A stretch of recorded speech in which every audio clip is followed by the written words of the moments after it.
Let us offer our consecration to the Lord. Lord, we offer up to you this day, and we ask that you answer it in ways that lead us to glorify your name. We ask that we know you, love you, and serve you. We ask that we may adore you, and we ask that we may come to glorify your name in all that we do. And we ask this through Christ our Lord. Well, today is Wednesday of Holy Week. It is called Spy Wednesday. Let me see if I can get my spy voice out. It is called Spy Wednesday. Yes, Spy Wednesday. Because this is the day that we see that Jesus was betrayed by Judas. Now, there's a kind of interesting thing as we look at the story. First of all, before I continue, I wanted to mention something. I actually wanted to mention something yesterday, and I didn't. This week, there were also other special services, we all know, obviously, because it's Holy Week. But, for example, tonight at the Cathedral of the Holy Cross in Boston, I'm sure they have them in other places. If you're listening outside of the Boston area, there is what is known as a Tenebrae service. That Tenebrae service started when then Archbishop O'Malley arrived at the cathedral. Remember, I was living at the cathedral at the time. And it's a wonderful service if you have a chance to experience it. And what it's most famous for, when I went to the South Shore, we started over there too. But one of the things that it is known for is it's part of the rite. You're using these choir books, okay, at the end. Now, everything, tenebrae means darkness in Latin. So everything is in darkness. It's turning dark. It's not darkness yet. The way the service works is there are 7 candles, similar to a menorah, and there are 7 readings. And with each reading, a candle is put out, so that ultimately at the end of the service, you're essentially in darkness. And since the service is over, you close your books, but you slam them shut to represent the sound of the tomb of Jesus being slammed shut. You see how that works? It's a fascinating thing. Like I said, I never heard of it, and one of the things that happened is we were at the cathedral, and the archbishop at the time, he's now Cardinal O'Malley, arrived to now be the Archbishop of Boston. And one of the questions is there anything that you would like any specific thing for Holy Week? And he said, I'd really like a Tenebrae service. And I had never heard of one. I'd heard the name, but I haven't heard of them at the time. And I had never seen one, rather, at the time. And we started the Tenebrae service on Wednesday night, and it's still going on. So if you have a chance to experience that, do that. Remember that famous sound? You slam the choir books shut as a sign that the tomb has been closed. Very fascinating thing. Also, yesterday in Boston was the Chrism Mass, and you can go to Catholic TV and see the homily of the Cardinal for the Chrism Mass. That's when he blesses all the oils for the archdiocese that will be used during the year. And it's also when all the priests renew their vows. Now, the Chrism Mass is actually, in most dioceses, is held on Thursdays.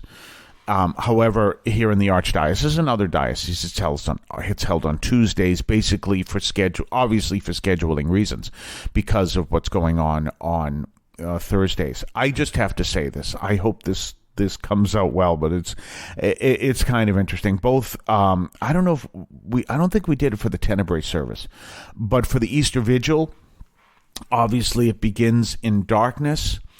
And one of the fascinating things about the Easter Vigil is at the cathedral is it's covered by the Catholic TV.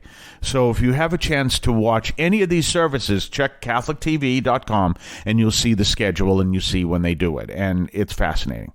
So, but it's covered by Catholic TV, and they have this boom. It's a boom camera, so you may have seen it. It's a great. It's on a camera and a boom, and so the boom is there, and then the camera is at the end of the boom, and the camera raises and lowers and the whole bit. So anyway, it's kind of dark at the Easter Vigil, and all of a sudden the boom camera is there, and it's covering everything. And there's enough light for them to do what they need to do. But the boom camera's there, and if it doesn't look like something right out of War of the Worlds, it's just like this camera, this eye comes up just like in War of the Worlds, and it used to always. If you see it on Catholic TV, you got to know it's a wonderful shot. If you're actually there in the cathedral and you're in the sanctuary, it's like the War of the Worlds. There it comes, and it's looking right at you. I'm sorry, I have the virus. Remember how War of the Worlds, how the Martians died? They all died because of the virus. Just tell them, I got the virus. I'm sorry. No. But anyway, a little kind of funny story, I hope, for your Holy Week time. But anyway, we are looking at the story. And so here, Judas is betraying Jesus. Now, this is one of those things where step by step, he is walking away from Jesus. So step by step, it's happening.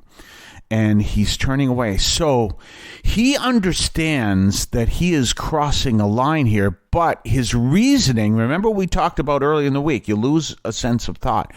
His reasoning is he's doing the right thing. Why? What were we talking about yesterday?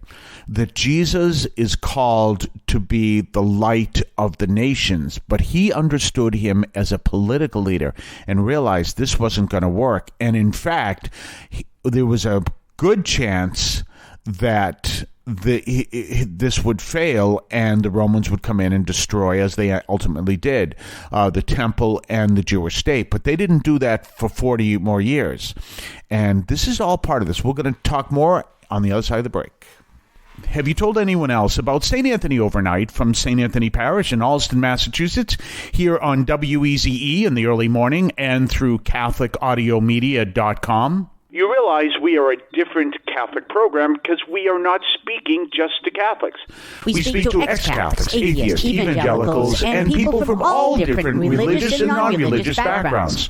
We do this from a Catholic perspective. So you're not going to hear what you hear on other programs because we have a different mission serving Jesus Christ.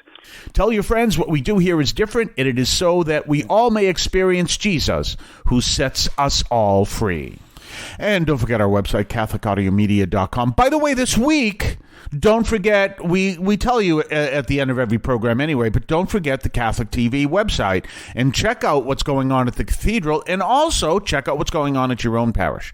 So keep all that in mind. That's the Catholic TV website. CatholicTV.com, and of course your own parish, what's going on in your own parish. So keep all of that in mind, and don't forget our own website, CatholicAudiomedia.com. That's CatholicAudiomedia.com.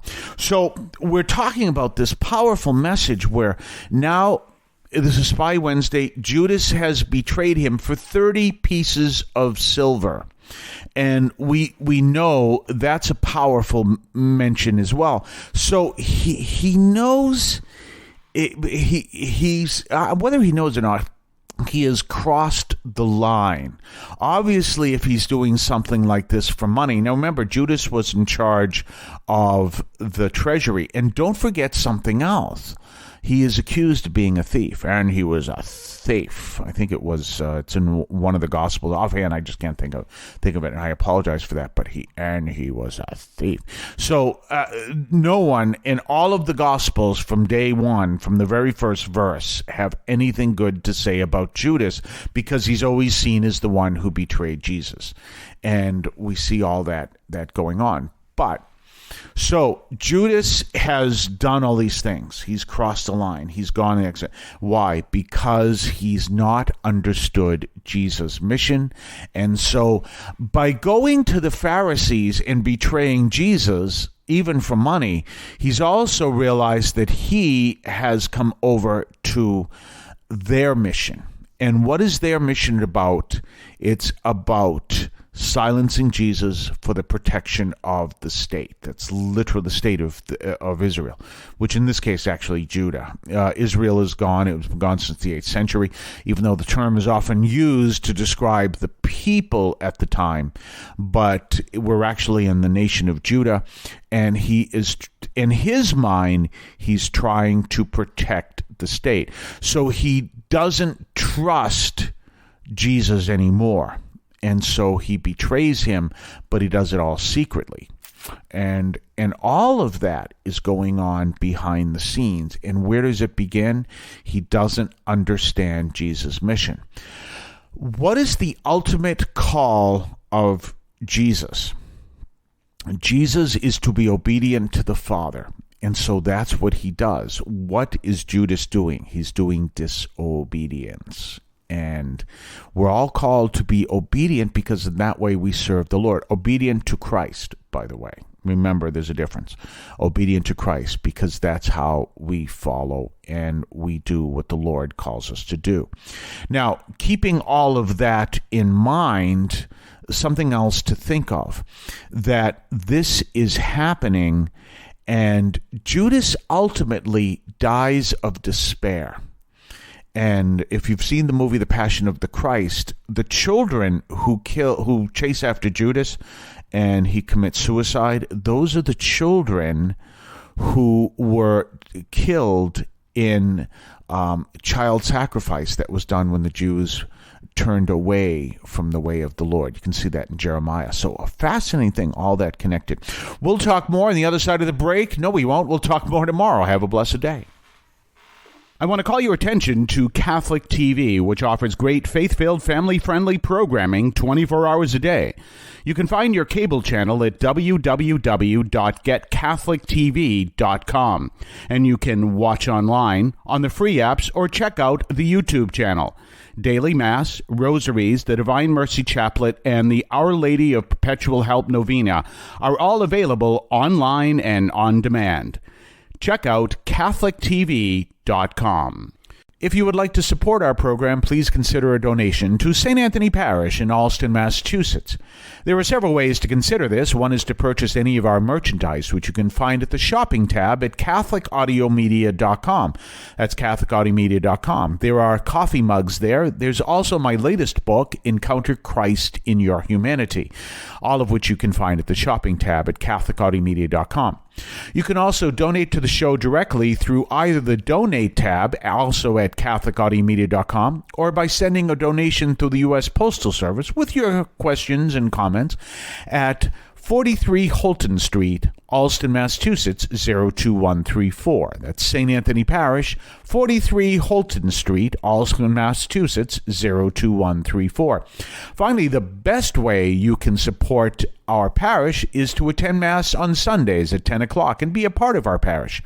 We thank you for any support you would like to give to St. Anthony Parish in Allston, Massachusetts, the sponsoring parish for this media outreach to Catholics and other Christians in the WROL, WEZE, and podcast listening audience. In Cristo vivimos.